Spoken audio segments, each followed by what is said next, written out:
Alright, welcome back, ladies and gentlemen, to the Chupacabra's Lair. I'm your host, Larry the Zed-Hunting Chupacabra.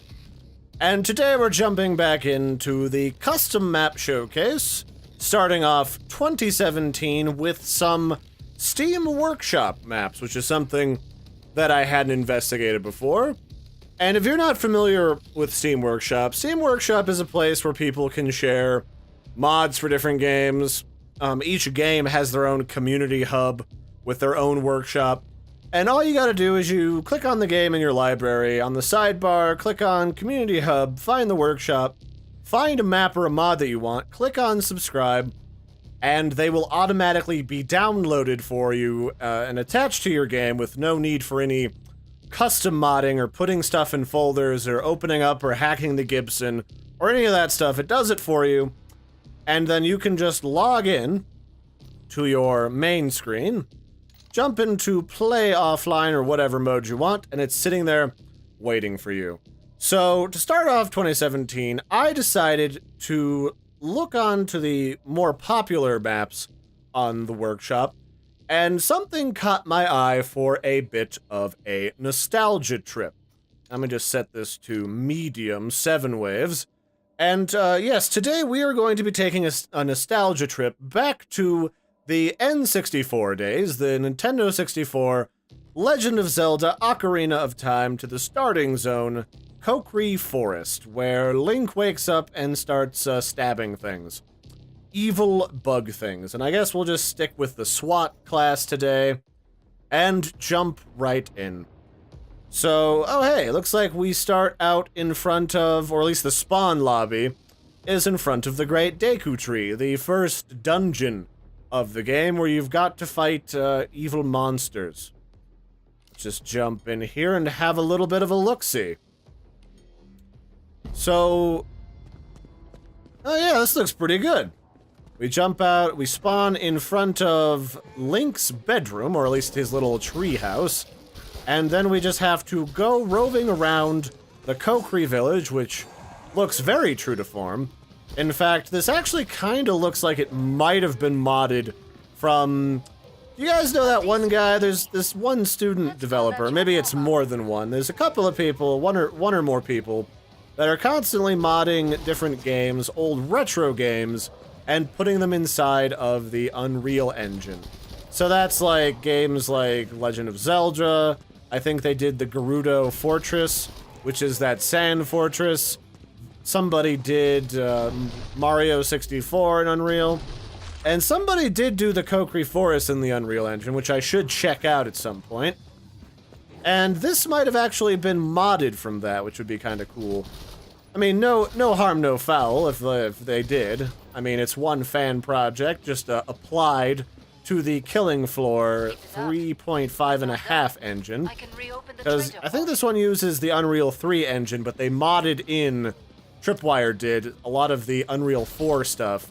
That way it would run on a wider selection of computers. But so far, no matter who modeled what, this is actually looking very true to form. Like up here is where you would enter the Lost Woods to go to the Forest Temple. And then that's probably how you exit Kokiri Village, to go through the forest, to go to the rest of the Hyrule Kingdom.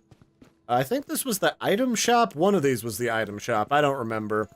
And then, of course, when you wanted money in the game to start out with, you just constantly spawned in and out of a house and ran through these bushes. And I'm almost disappointed that we found an ammo box up there and didn't find free shit when we ran through some of these random pieces of foliage.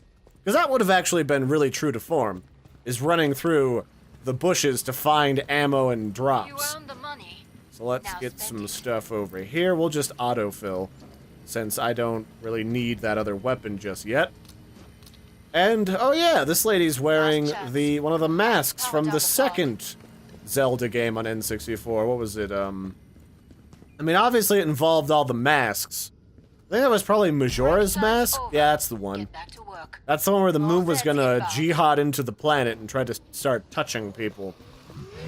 So yeah, this is a great nostalgia trip. I mean, it looks very true to form, although a lot of the textures are low res, but I I didn't expect like an HD remaster of The Legend of Zelda. That would maybe be just a little bit much. So it looks like we can actually bottleneck everybody up here, which is great. I mean, this map is looking like it's probably just going to be like a cute nostalgia trip. But that said, you know, there's no reason why you can't have a cute nostalgia trip that doesn't have some good components in it that make it either a really great themed map or have plenty of all of those choke points that you need to make it a compelling and very playable killing floor map. Although, I think thinking about it now, despite how much of a fun nostalgia trip this is for me, because I played the hell out of the Ocarina of Time back before we had the internet, and me and my friend Catherine, we didn't have guidebooks. So we took turns helping each other get through different levels when one or the other of us got stuck. So that was always really fun. And that's basically the whole reason why I wanted to get the N64 in the first place. Although now that I think about it, I was kind of pissed off when I got Majora's Mask as a birthday present, because when I got that game, that was when the N64 required, like, you to open up the little expansion port in it, and then take out the little, like, graphic thing in it, and then replace it with a new one, which obviously didn't come with the game, so I had to, like, wait to play my game till the next day, when my father could drive me to Best Buy, I think it was, or whatever. Was that Best Buy? Or no, that was something else. Something that became Tiger Direct. It was a computer store. I don't remember what it was, though. But we went over there, bought the graphical adapter, and then you could just leave that in for every game. And then I could finally play it. So that was a little bit of a weird letdown. But now we're back. So it's a fun kind of themed map where you can just kind of piss around and wander around Kokiri Forest with all the little Kokiri kids. But what I was thinking you might do instead with a map like this is you could totally just do it like the Bikini Atoll map, where that's the map where you go into the SpongeBob SquarePants show. Oh, there's where you get the sword. Okay, so that's here. Can we get in there? No, stop it. Stop it, crawlers. Get out of here. No, I don't think... No, we can't get in there because we can't get low enough. I'm too adult for this shit, dad damn it. Trying to do, like, cool video crap for the YouTubes, and the game is completely cock-blocking me, so I'm gonna hop over this fence and say fuck it. Because I'm a big boy. I can use my big boy legs to go where the fuck I want. Punch these crawlers in the face. Alright, that's fine. We'll just hose you all down with the bullets. It's just a regular, normal difficulty. None of these guys are dangerous. Who am I kidding? You think I'm cool enough to do this shit on Suicidal while I'm trying to do a presentation? Nuh-uh. None of that shit. I haven't played this game in like 4 months since I last did that other video. I am not prepared for that today. But yeah, this is good, but I was kind of thinking it could be like the SpongeBob map, where everything kind of looked and felt like it was part of a zombie apocalypse. Like the hooks came and took all of the Bikini Bottom characters away, and that's when the apocalypse sort of happened, when everything went to shit, and there was nothing left, and only the Zeds had come. Like, this could totally look like the Kokiri kids had boarded up various buildings in here and defended themselves with bows and arrows and other equipment from the Ocarina of Time game, and then tried to, like, stave off the invasion, but eventually succumb, because Ganondorf, like, partnered with Horizon, and he, like, a modded version of the Patriarch that looks like Ganondorf comes out and starts trying to touch your butt. Bonjour. And that would be kind of cool, like, if you could do a custom boss fight inside the Deku Tree. Like, when the Patriarch or the Hans Volter spawns, you could get teleported into the tree, and this might not be something that you can do right now. You might have to wait till some modder comes up and makes like a super fancy custom map API or something. And you could get teleported in there, fight Ganondorf, Hans Volter or something, and then you could create your own custom battlefield where you have to fight him. But you could also fight him out front of the Deku Tree itself, because that actually looks like it could be a proper battlefield where you could duck behind the different tree roots.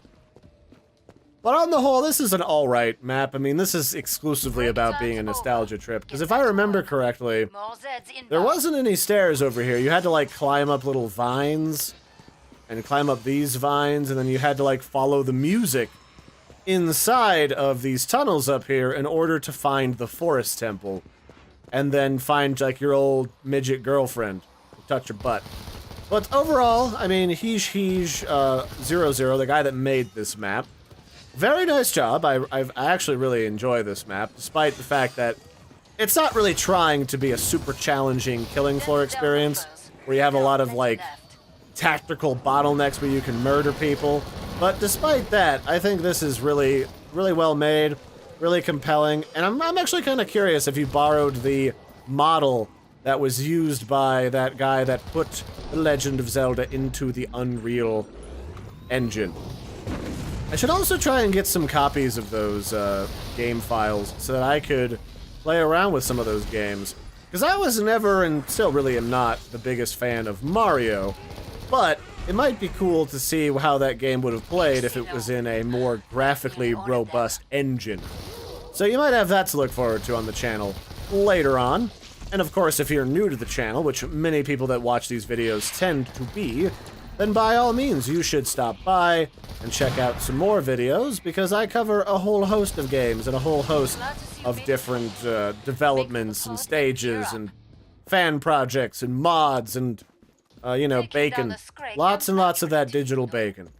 So I think that'll be it for this one, ladies and gentlemen. We don't really need to fight through all the different waves, because there's not really a cool mechanic for that, but I thought this was good. It just kind of feels like it needs something to make it feel like a proper killing floor themed map. Like, you gotta add that horror element, and I think you'd be good to go. So until next time, I've been Larry the Chupacabra. Don't forget to like and subscribe. I really appreciate it. Especially if you liked this video. If you didn't like the video, hit that dislike button and tell me why you didn't like it. And if you want to check out this map for yourself, I will link the Steam Greenlight page in the video description below, so you can go onto there with the Steam client and click on the subscribe button, and that'll automatically download this map for yourselves, and you can play it around with it and murder things, and you don't have to worry about downloading a map off of like a weird sketchy site, because Steam validates and makes sure that there's no shenanigans inside of the files that people upload. Or if they do, Steam would be liable, so you could, you know, get pissed at Steam and try to sue them or something. I don't know. So that's it for this one, ladies and gentlemen. I've been Larry. This has been Kokiri Forest by Heej00 on the Steam Workshop. I'll catch you next time. Bye, everybody, and have a good one.